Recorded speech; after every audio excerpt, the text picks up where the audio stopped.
But here's the thing. Now, you have to hand it to... Wait, no, you can't have it yet. I'm not going to solve it. I'm not going to solve it like on camera. Well, so I think I can move it around. I think when we're doing the intro, I think he should be solving a Rubik's Cube. Are you sure this is not too gimmicky? No, this is pretty gimmicky. But it's classic. The internet likes gimmicky. This episode is brought to you by Texas Mutual Insurance Company, the state's leading provider of workers' compensation insurance. Since 1991, Texas Mutual has been helping employers prevent workplace accidents. To learn more about how Texas Mutual provides a competitively priced source of workers' comp insurance for Texas employers, visit www.texasmutual.com.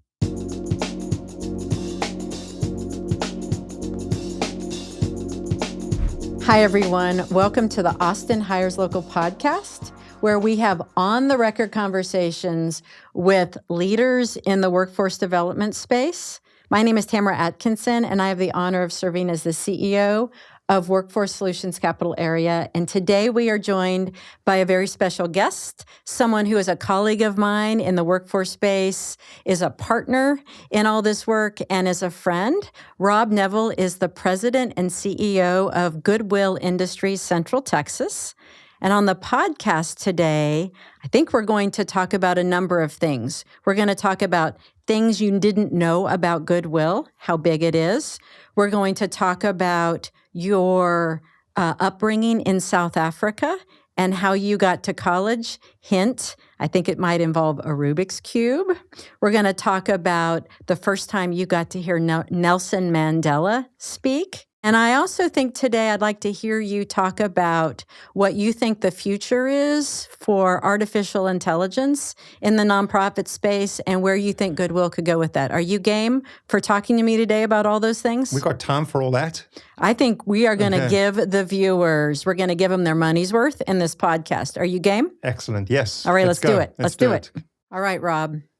We're a workforce agency, and you are a workforce agency.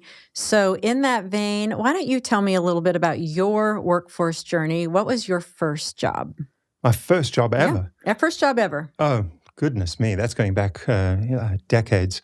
I believe my first real job was I started a consulting company while I was getting my postgraduate degree. And that was in computer science. So we were, I was working in the community and solving a bunch of community problems in Southern Africa. Wow, that's amazing. So are you telling me that when you were a teenager and like you didn't ever have any jobs, the first time you worked was in graduate school? Well, it depends on what you mean by work. I had made money earlier on. How did you make money? Can you talk about that? Were they legal? Was it legal ways that you made money or illegal ways? No, it was legal. Oh, okay. All right. I suppose the first... Allegedly legal, right. In American law or South African law? All law. It was legal. Okay. All right. I suppose my first job was as a young kid. I had a knack for solving puzzles. And I wrote a book on how to solve the Rubik's Cube. And that became somewhat of a national bestseller. And it was actually the book that allowed me to go to university. And I came from a family and, part of the city where going to university was something that nobody did. And I didn't know anybody that had ever been to university. So it facilitated my career. So if this microphone were not attached to this, I'd say this is a mic drop moment. You just dropped something major on us. So, and it was almost as an afterthought. So you're saying you first made money by solving the Rubik's Cube, writing about it, and becoming a bestseller? And this was your first just job? It wasn't really a job. It was more something that I did as a kid. It was kind of fun. Wow, that is amazing. And so maybe can we talk about this a little bit? So you said that this book allowed you to have money to go to college. Like, say a little bit more about that. Like, if you don't mind, talk a little bit about where you grew up, what it was like for you growing up, and then what it meant for you to be able to go to college. Sure. So my mom and dad both had 7th and 8th grade, so they had not got through high school. We lived in a poor neighborhood. I believe it's equivalent to the projects. It was government housing, but they were standalone houses. But so a pretty poor area of the city where I grew up in Durban. And the prospect of, finishing high school and then going on to college was just, not an option. Certainly didn't have the money. And so actually an organization at a time where we had a family tragedy, came to me and offered me assistance and gave me the ability to write a book on a typewriter. On a typewriter? On a typewriter. And so they gave me the option to be able to do this. And if I really project forward, why am I now doing the job I'm doing? I know I'm jumping way ahead, but they gave me an opportunity through education and then work that allowed me to go on to have a pretty decent career. And so that was the beginning, actually, and why actually Goodwill for me made a whole lot of sense. Wow, this is an incredible story. Do you, I just have to ask, do you still have Rubik's Cubes around your house? Do you solve them just for fun? I don't solve them anymore. My son, and I've taught quite a few people how to do it. I could probably still do it, but I don't do it anywhere near as quick as I used to. Well, I'm really regretting that we don't have a Rubik's Cube here because I'd kind of like to be asking you questions while you're solving it, you know? I would not like that. Well, then I'm definitely going to have to bring a Rubik's Cube sometime to make you challenge, just to see if you're actually telling the truth. Oh, I can send you a copy of my book if you would like. A signed copy? Sure. Okay. All right. Thank you very much. Well, that's an incredible story. So what did you study in college? And then you mentioned something about companies. I read from your bio, you have started a number of companies. You've worked in the private sector. Maybe talk about that, but maybe talk about that through the lens of a little bit more about how that brought you to where you are now in the nonprofit space. Okay.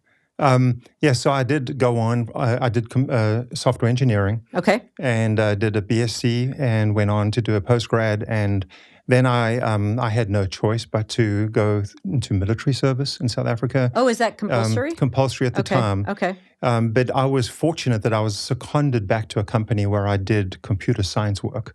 That allowed me to actually start my first company. And it was actually in education, funny enough. I don't think I've ever spoken about it, but the name of the company was called Computers and Education. As a strange a name as that is, the goal was to provide the ability for educators access to computers for their students, and that was going back into late 1980s. So a time before like computers were ubiquitous in schools, right? Exactly. And then I went on to start a number of companies and had some success. I sold a couple and I took one public. It's listed on NASDAQ. All along feeling like, and I've mentioned this before, that I was climbing a ladder to success. And at some point I realized the ladder was leaning against the wrong wall. Oh, and wow. it didn't actually satisfy me. I felt like I was just doing things and building widgets, and it wasn't really making a meaningful impact. And then, I will say that the biotech that I started was meaningful. It was solving rare diseases for children with severe lung diseases. Mm-hmm. That was meaningful. A little bit out of my depth there, quite frankly. Being a software engineer, but was able to pull that one off. But the opportunity that was Savara. Savara Pharmaceuticals. Yeah. But when I was asked to consider Goodwill as the CEO. My natural, response was, I don't know retail, I don't know thrift, and I didn't know exactly what Goodwill did. It turns out that's a very small part of what Goodwill does, and as I learned more, I was fully committed. Wow. Well, there are two threads I want to talk about there. One is, and you get to pick where we go next. I mean, the fact that you were in South Africa, you grew up in South Africa at a time, if my history serves me well, it's a time of political unrest and a lot of change in South Africa. Mm-hmm. I'd love to know kind of how that influenced you and who you are, if you want to talk about Sure. that. And then two, I'd like to talk more about this learning of Goodwill. So maybe can we start with the South Africa and Sure. what it was like? What was that like for you? So that would have been the 70s and 80s you were? Correct. Yeah. Yeah. Well, I actually left in the early 90s. So, Okay. right through Nelson Mandela's release, and then him becoming the president. Yeah. And some of his early speeches, actually on education, that I attended. You attended his I attended. speeches. Oh, wow. And so it was a magnificent time actually to be there, to see a wrong right in the way it was. And I actually gave a graduation speech just the other day to one of our Justice Ed campuses. So this is a high school in a prison, helping folks get their high school diploma. And I spoke about how Nelson Mandela, in prison, had to get an education, and that education was not available to South Africans. And there were laws in place that actually prevented them and suppressed them and didn't allow them to even go on to college. Oh, wow. And when Nelson Mandela was released and then became the president 4 years later, his first speech was on the power of education. I'm not going to get the quote right now, but it was effectively that education is the power that you have to change the world. Oh my and gosh. Don't quote me on that, but it was close enough. But and so when I'm at a graduation and we're giving students a diploma, I tell the teachers even, it's not the diploma, it's the fact that you're enabling these people to now go ahead and change the world in their own unique way. Oh, I just got chills. Let's keep talking about South Africa because I'm really interested in this. So you started a business there. This was in the early 90s, is that right? So what was your first business like there in South Africa? So it was called Computers in Education. Okay, Under apartheid, I took on a business partner that was considered black under the apartheid law. So it was quite a statement, and it was not a popular thing to do. I took a lot of, there was a lot of pressure on me about that. Oh, interesting. But the interesting part was that him and I couldn't even go to the same restaurants in some cases. And there were beaches that we couldn't go to. So this is very fresh. The implications of apartheid and the discrimination as a result of that is something that I will not tolerate in my own organization. And, with our DEI efforts, it's really shaped me in a way. We can talk about that later, but it was an organization that helped schools provide computers and software into their students. So I'm getting a picture of you in your early years. I'm getting a picture of someone who, by your own admission, grew up in a level of poverty. Your skills allowed you to have access to education. Education allowed you to open doors in your career, and then also through the environment you were living in, living through apartheid, you were able to shape, sounds like you were able to shape your opinions about discrimination and righting wrong. So maybe let's jump. Can we start talking about Goodwill a little bit? So I'm curious, though, what brought you from South Africa to Austin, Texas? How long have you been here? I don't know how many people in Austin have really gotten to know you. So tell us a little about your journey from South Africa to Austin. What brought you here? Well, I was actually attending a conference in California, and on behalf of a company I was working with, and a recruiter came up to me and said they had an opportunity if I was interested, and I said no, I'm pretty happy where I was. I got a call a few months later saying a really good opportunity has opened up. Can you be here in 2 weeks? And I was in Austin, Texas. In Austin, no, Dallas initially. Oh, in Dallas, okay. And I was like, no, I've got a home, I've got a car, I've got a job. Well, the whole night I was up thinking about the opportunity. So the next morning I called her back and said I'll be there. And I got on an airplane and I arrived in Dallas, and it was actually harder than I thought. Just figuring out and navigating, as an immigrant, navigating the systems and figuring how do you get a social security and a driver's license. And I had no credit history. And some of the same thing our clients deal with, exact same things our clients deal with. And it's frustrating. And everything took so long. It took me years before I could get a green card.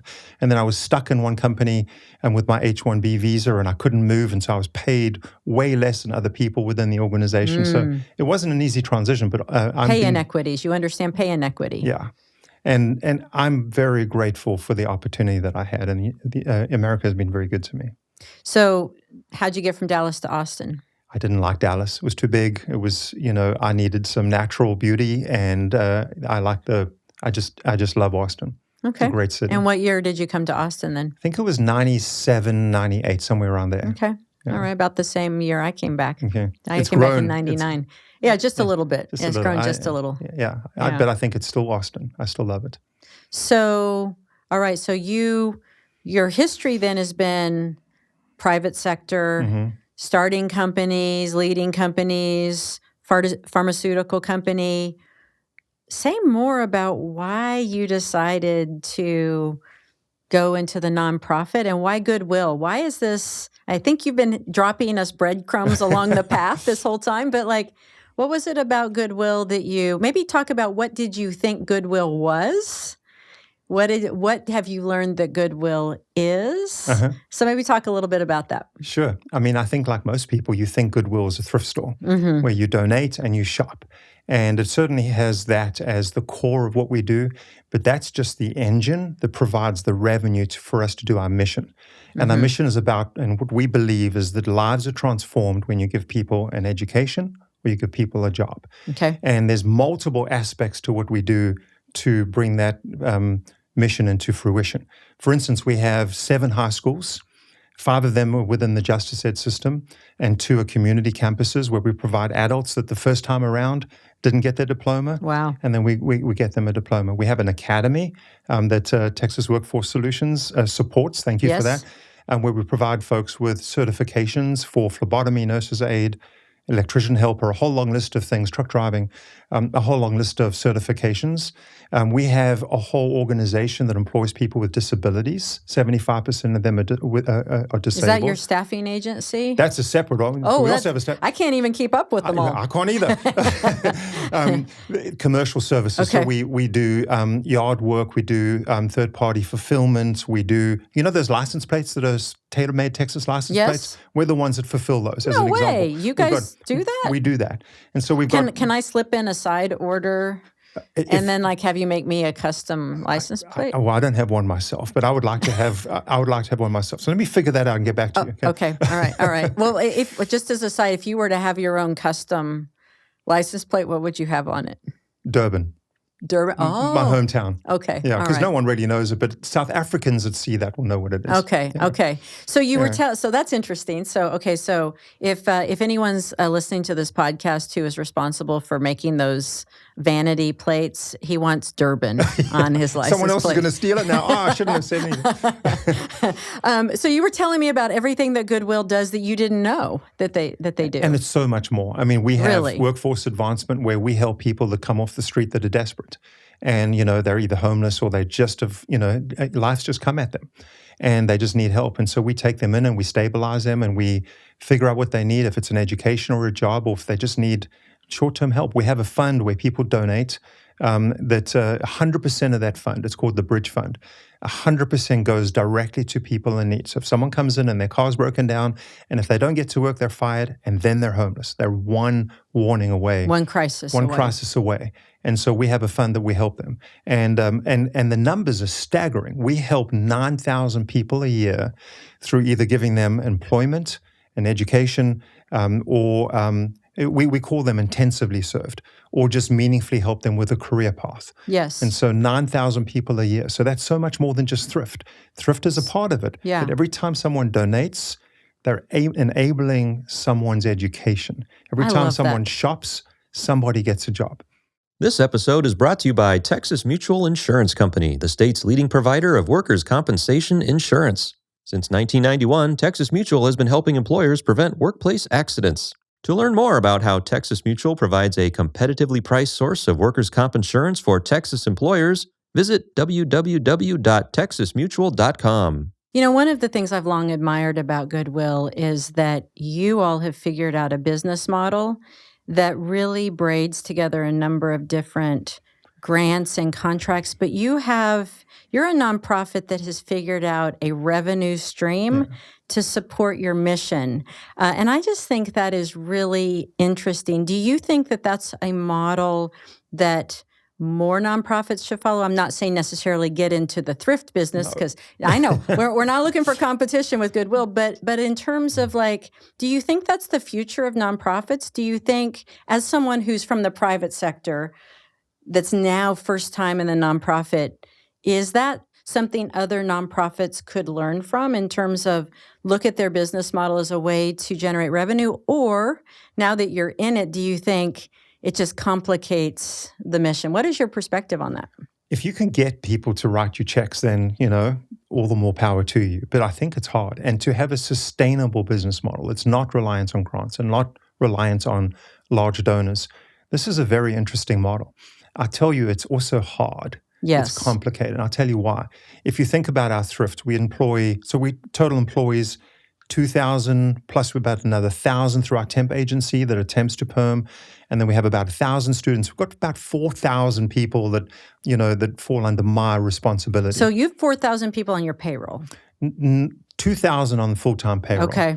And then we've got students and we've got clients. Got it. And so, but are you compensating them in some way? The temp to perm, yeah, they're getting paid sure. An hourly wage. But in the retail, that's our biggest, where we employ over 1,000 people. And these are people that nobody else wants to employ. And as much as we generate revenue out of it, it's very slim margin and it's a very complicated workforce. And so we have to accommodate all sorts of needs in that organization. So for instance, if someone doesn't arrive for work, most retailers would have a set of scores, and if you don't arrive, at some point you get terminated. We have to get into the mindset of saying, what's going on with you? Oh, wow. What's going on at home? Are you taking your meds? Are you, is there anything we can do to help you and support you so that you can continue to come to work? Because ultimately, we want them to stay employed and then help them get a career, not just a job, and help them move up and get to a living wage and then move on. So you're taking a compassionate approach to employment, really doing everything you can to see that the employee is successful, but with a mindset that you're giving them a chance so that they can move on to other self-sustaining employment outside of Goodwill. And my hope is that we develop them within Goodwill. And we have people developing and taking on more meaningful responsibilities. We've got so many incredible stories. Can I tell you just one? I would love for you to tell me a story about Goodwill. Absolutely. That one of the funnest parts of the job is hearing almost daily a story about someone whose life has been transformed because of one of the services we offer. And there's so many, but the one that I speak about often is a store worker, a donation attendant. So this is the level entry worker. Okay. Was working for us for about 9 months. We didn't know that she was living out of a car at the time, which is not that uncommon.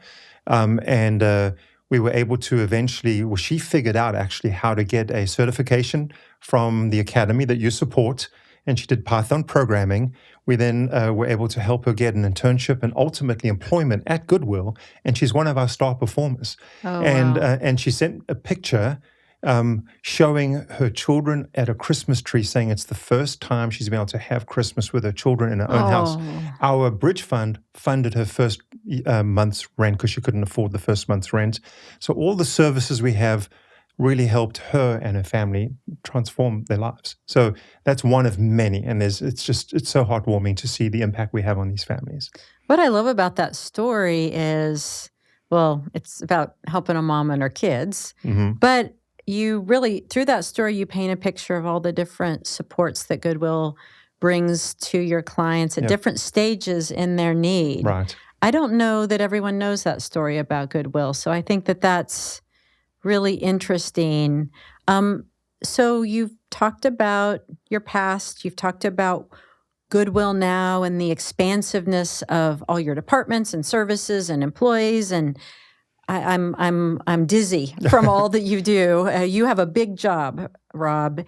What are your priorities for Goodwill moving forward? Like, you've got this entrepreneurial mindset. I think that you won an Ernst & Young award. Is that correct? I did. I won the Entrepreneur of the Year award for Central Texas. Yeah. See, congratulations. Thank you. And so you have an entrepreneurial mindset. So what's next for Goodwill? What are your priorities? Well, first I had to learn nonprofit. Okay. And understand that the speed at which I go and the speed of this organization, they're not quite aligned yet. Okay. So I went through a strategic planning process, and that will highlight some of the priorities. And that was Gene Wickman, Traction. It's a process we followed, and it came out with, I think, a very compelling 5-year plan. And our priorities are pretty simple. There's a population, there's multiple populations we don't currently serve. I'll give you an example. And one of them would be moms that can't afford childcare. It's just too expensive, so they can't work because they can't afford childcare. And we, as one of the many things we have, I've only mentioned half of what we do. We have a center that does early childhood education, and I would love to see that expand and provide an opportunity for families to have early education for their children while they're able to get employment. And so that's one of the areas where we're going to be focusing on over the next 5 years, is expanding our childcare, expanding our high schools. And our retail needs to expand. The more we are successful at expanding our retail, the more revenue we have, the more mission we can do. So there's just multiple areas. But the focus is long term is having an even bigger impact. 9,000 people a year sounds like a lot. Yeah. But I'm not satisfied. My team and my board are not satisfied. There's so many more things we could be doing. And so we're trying to figure out what else can we do to turn that dial up and maybe even double it in the next few years. I love that. And I love that you led with childcare because, as you know, in our community, childcare is a big topic these days. And a lot of different people are talking about it, business groups, of course, Travis County, the city, many of our leaders around the community. Yeah. Are you involved in any of those conversations at the community level about the expansion of childcare? Members of my team are involved. Okay. Yeah. All right. I want to ask you a question about bringing in workforce solutions and Goodwill in here. The name of this podcast is Austin Hires Local. Yep. And at Workforce Solutions, and we're great partners with Goodwill, have been for a long time, more than 2 decades by my count. Our strategic plan is called the Hire Local Plan. So I'm curious, when I say Hire Local or the Austin Hires Local podcast, what does Hire Local mean to you? So I think from your standpoint, as I understand it, you're helping the community fill in-demand jobs. Yes. Okay, so that's more from you work more from the company side and figuring out where the in-demand jobs are. We're on the other side of that. We have people that come to us that need work. Okay. And we take them through a process and we try and place them into positions or take them through an education where they get certified such that they can fill those in-demand jobs. So here's a shameless request for a plug. In what ways does Workforce Solutions help Goodwill fulfill your mission? We're great partners. As you said, we have been for a long time. But I've actually appreciated yours and my partnership over the last couple of years, and you've been a great mentor to me. So thank you for that. You support our academy. We have a youth program that you support, and there's so many other initiatives. And you and I are now trying to figure out what does artificial intelligence look like, and how do we mobilize, folks with the power of AI to fill some of these jobs. So it's an interesting area that I think you and I are now starting to explore as well. I think we should talk about a little bit about our journey in learning about AI. So I don't talk about this very often, but you're the reason that I really jumped in with both feet to AI, because I remember I was talking to you about workforce development and learning the ways of the Austin workforce environment. And I remember you were very generous, and you said to me, you've been so helpful to me. How can I help you? And I said, I remember you kept talking about using this thing called ChatGPT and using these different tools. And I said, can you teach me some business efficiencies? And you sat down with me and showed me ChatGPT. And from that day forward, I was hooked. So you and I have been on this learning journey together, but I'm not going to steal your thunder. Maybe talk a little bit about what you and I have been doing in AI, and maybe big picture, why is it important to you as a leader of Goodwill to really embrace AI? So we both enrolled in a class with Cornell. Okay. And it's way more intensive than I would have thought, right? It's been work around the clock. You don't hold that against me, do you? It's your fault. You chose this course. But it's been really insightful, and I've enjoyed it. I believe you're a 4.0 GPA, so congratulations. I think I am. And I think you're a 4.0 as well. The head of the class. Yes, of course. Of course we are. But it's a lot of fun, and I'm learning a lot. And so the why behind all this is, technologies like the internet, and PCs and even, just every technological advancement widens the wealth gap.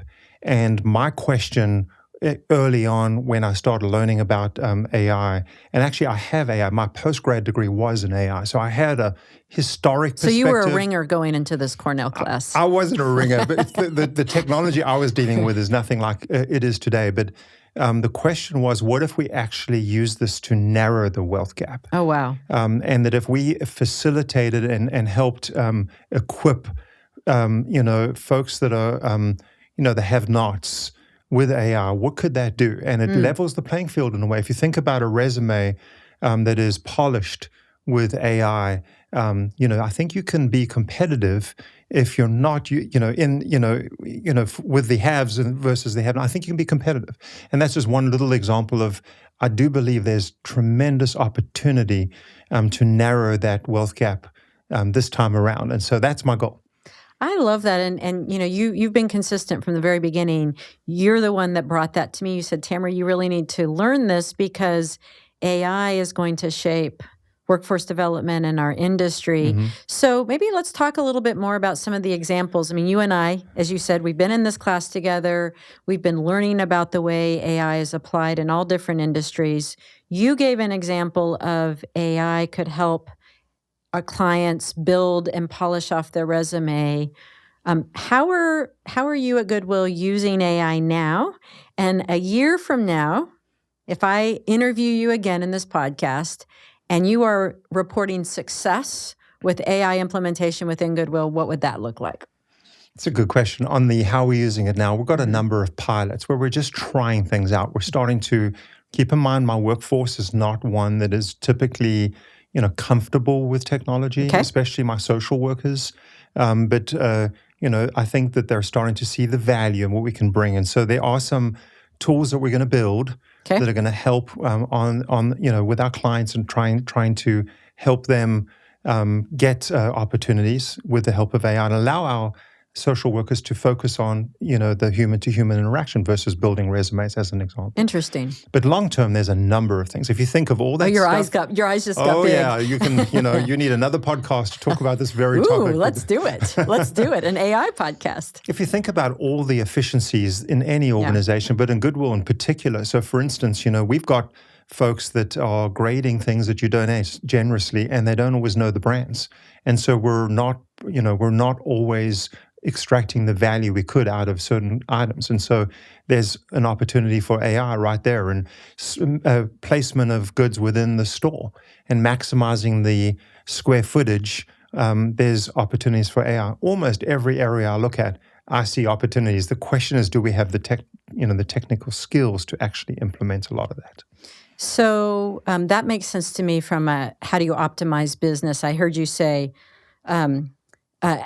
tools to help your clients be able to do their job search and job readiness, freeing up your staff, like your social workers, to do that role better. Yeah. I heard you using an example of retail. Do you think in the future, Rob, do you think that workforce development, work readiness courses themselves should be teaching AI just like we used to teach typewriter skills, like you wrote that original Rubik's Cube book on, or Microsoft Word? Or do you think it's going to become as ubiquitous as some of those tools? And do you think Goodwill would want to be one of the first to pilot incorporating AI into your job readiness courses? Absolutely. Yeah? And just by the way, I don't know how to type.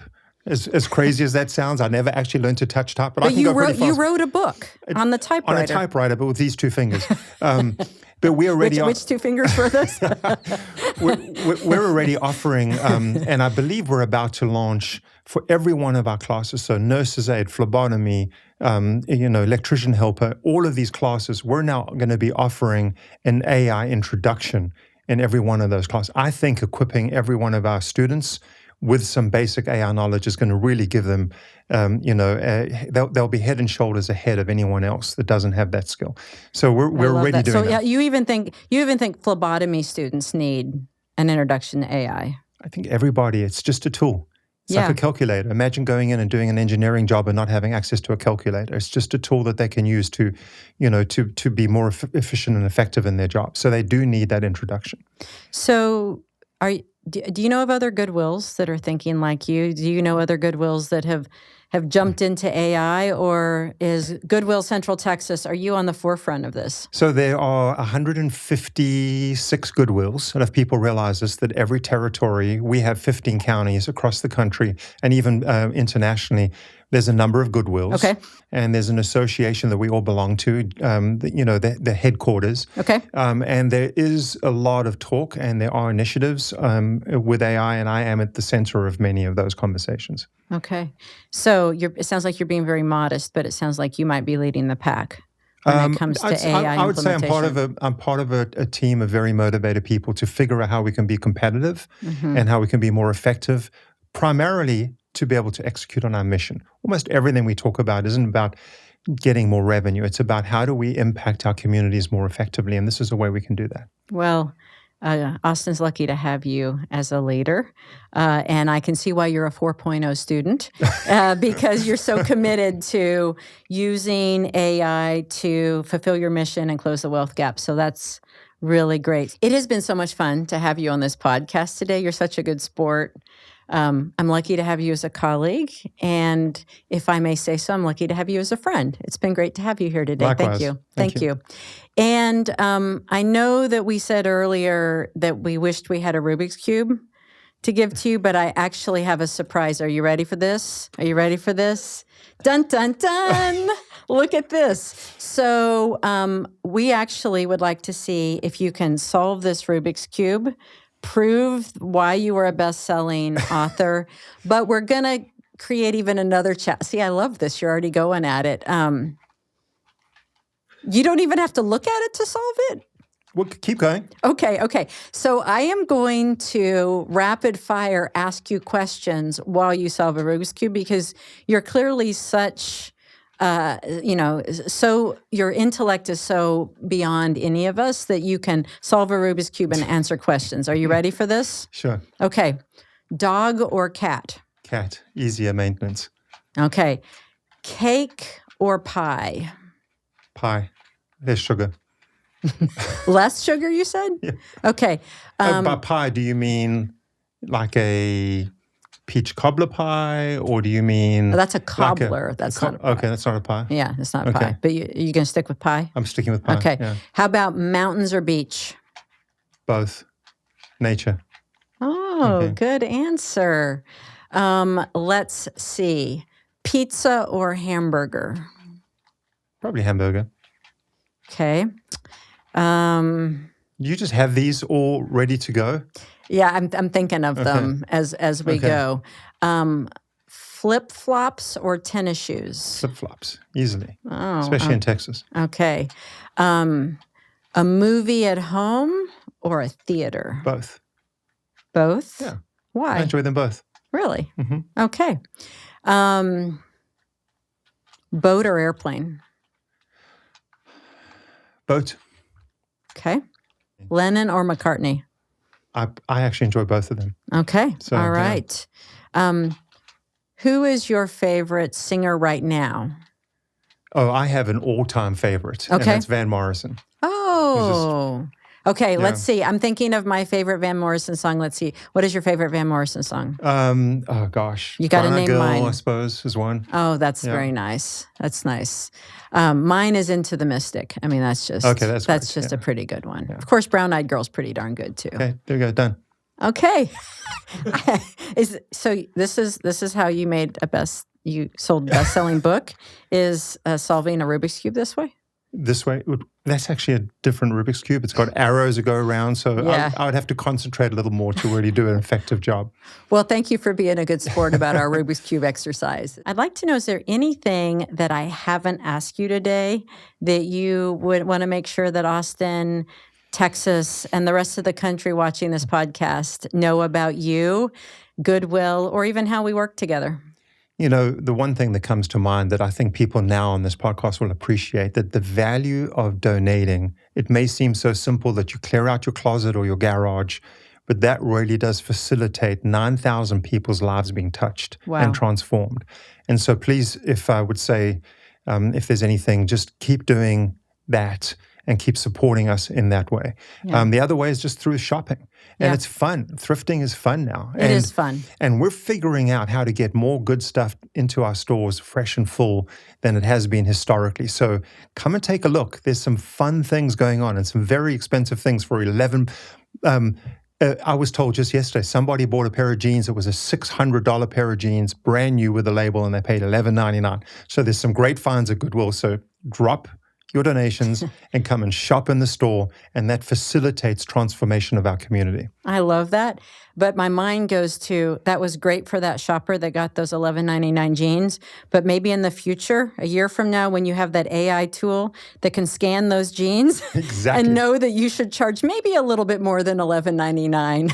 Although we don't want to lose the fun aspect of finding treasures. And so we will never lose that. Even if we have AI is going to have to be smart enough to still throw a few Easter eggs in there so that it makes it fun. That's great. That's great. Well, it's been a real pleasure to talk to you today, Rob. Thank you for being here. Thank you. Pleasure. Thanks for listening to Austin Hires Local, powered by Workforce Solutions Capital Area. To learn more about what you heard today, or to see what Workforce Solutions Capital Area can do for you, visit WFSCapitalArea.com. To stay updated on new episodes, subscribe to Austin Hires Local on your podcast app of choice. Until next time.